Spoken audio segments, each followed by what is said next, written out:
all around badass American. He's American. Anytime you need one of these, ask Ski G. He'll give you one of these. On the divide. That is the Jeff Tomasetti. Whoa, wait a minute. He's here? As far as I know, first Floridian to ever do the divide. You know, he's done everything. Huracan placeholder, you know, many times, top 3 Huracan. And this guy, he's no joke. Everybody knows that. Arizona 750. AKA, his trail name is Optimus Prime. Because he just likes to roll out. That's all he wants to do is roll out.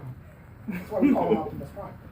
That is Jacob. He's from Pensacola. He's an all-around badass American. He does it all. Basically, there's nothing Jacob can't do. Okay. That's Jacob's lovely wife, Ashlyn. I've been studying her page all week. She likes crafts. I'm kidding. That is not true. This is legit. Wife. And her better half. Her first bikepacking trip. Yeah. We have 2 virgins, so you're a virgin, no offense. Sweet. You're a virgin looper, first bikepacking trip ever, and first loop. How many loop virgins? Raise your hands. A lot of virginity. I like it. I'm not a virgin. I'm gonna be a 3-time banger after this one. I'm a nasty boy. Loopers. How many previous loopers do we have? You're a looper. We've all done the loop before. So the people who raised their hand are officially dead lieutenants. They've done the route before. They are now my assistants. Thank you all for volunteering. We know where all the This is the Dean Thornton, a.k.a. Georgia MTV, another badass American. He's done the CFIT. He's never come to the Huracan, but he will. He will. Says no, but he likes Singletrack, and he should. It has a lot of Singletrack now. He's the one who donated the campsites in St. Augustine. Thank you.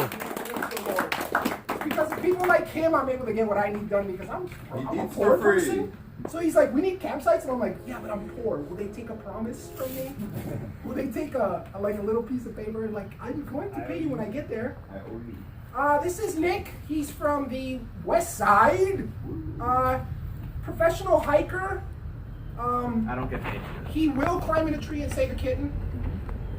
He'll tell you later he's vegan. While he eats some fish. Right on. I'm just having a laugh. Seth Jacoby, aka we give trail names around here. You can give it to yourself. Obi-Wan Jacoby. Yeah. This is Michael Napolitano, skateboarder, surfer, windsurfer, sailor, wrestling champion, CrossFit. He can do a backflip, so maybe later we'll get him to do a backflip. Thank you for coming out. This is Jacob. No. Seth. No. Josh.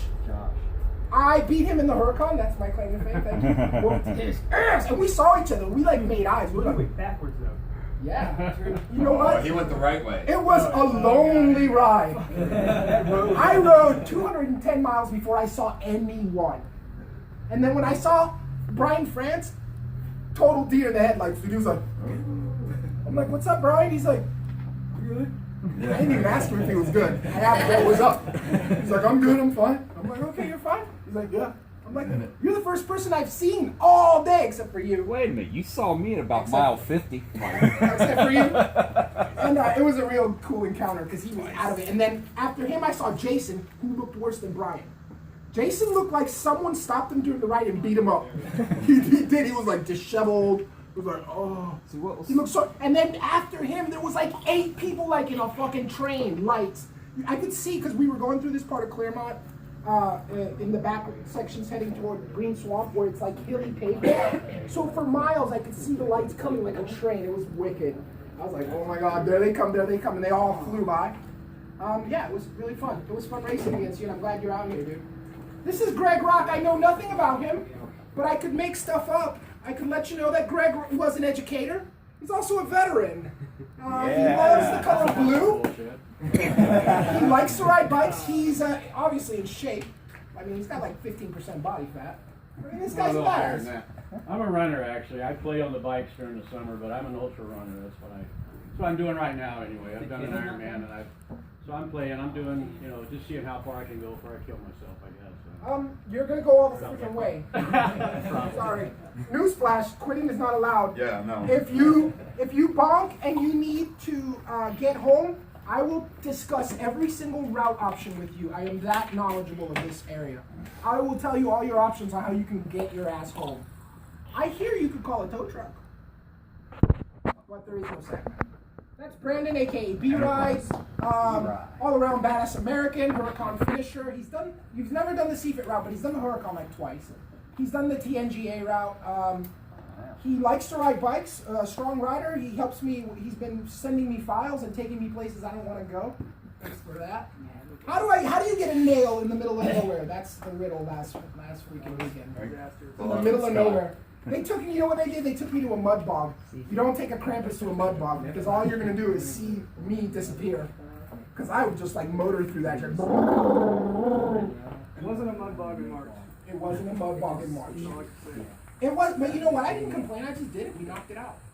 Kind of flat. That's big man. Last and certainly not least, Jerry Metz, her CFIT finisher, Huracan finisher, scientist. I like that part. Scientist. You know, this guy could probably identify any animal we see on the trip. So if you're curious about an animal, fauna, or flora, Jerry could probably tell us what it is. Let's not get carried away. Shut up! Let me give you accolades. Okay.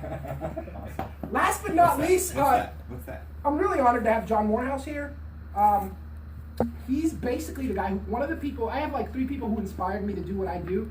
And unknowingly, he was an inspiration to me. He was like the first ultra racer in the state of Florida. There was no thing as ultra, you know, in Florida until he started doing it. But it was ultra 24-hour, then that kind of stuff. It wasn't like what I'm doing now. But still, you know, the legend is that he rode to a mountain bike race like 100 miles, raced the race, and then rode home. That's that guy. That's insane. That's fucking badass. So that kind of shit was like, riding to the ride. And then it turned from riding to the ride to like, I leave the front door and that's the ride, you know.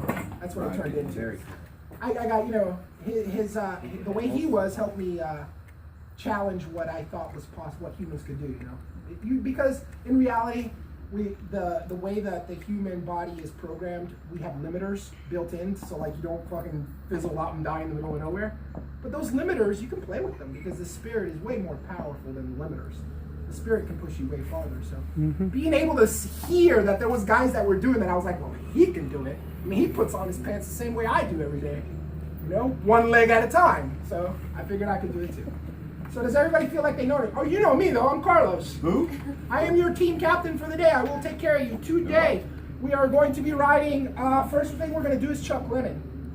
I want to do the route, but I'm not going to take you guys through the blues and the reds. It might be too much, too soon. Although that would determine if something's going to fall off your bike. Very quickly. From there, we take the new segment of the Cross Florida Mountain Bike Route. We used to ride rail beds. I want the Cross Florida Mountain Bike Route to be completely legal, so we've eliminated the rail beds. So we take the route, and then there's a point where we actually deviate from the Cross Florida Mountain Bike Route because the point of the River to Sea Loop is to do all these bike paths in a loop. So I wanted to ride one of the bike paths that's on the loop, which is right here. I didn't want to miss that. There actually is a dirt option that we could have took, and that's the way the Cross Florida goes. But we're actually going to go left, do a little climb, and ride this hilly bike path, which is rad. From there, it will be our first top-off spot, or whatever. If you want a snack, get it.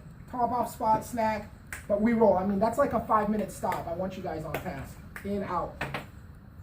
That way, when we get to 7-Eleven, that's when we can take a slightly longer break. Until I tell you to roll out. Until I tell you to roll out. I will give you a countdown. We'll stop in 7-Eleven in Deltona. That'll be your final option for top-off and food for about 30 or 40 miles. Make sure you're prepared because it can get hot on Maytown Road. Maytown Road can get really hot. It's a challenge. That's one of the... There's water out there, but I don't know if I want to drink it. Anyway, okay? But when we get off the bike path, we are going to take a side trip. Everybody's forced to do it. To Hickory Bluff because I read about it. I've never been to it. It's a great opportunity for you to see what it's like when we find something that we've never done before and check it out. Supposedly, there's a bluff 15 to 20 feet above the river, and there's a sandy beach. There's a pavilion. So, I mean, supposedly we can go there and hang out for a minute and then home. Coladas. I have my liquor with me. Who else is carrying liquor? Thank you, thank you. You guys are doing it wrong. Thank you. You're doing it wrong. I got enough. We probably need somebody. I have a mixture of coconut rum with tequila with more tequila. That is what you're. You know. All right. Well, that's what we're gonna experience today. Any questions? All right, gentlemen and 10 o'clock ladies. sharp. Very good, Carlos. Let's start getting on our bikes and rolling out in a couple minutes.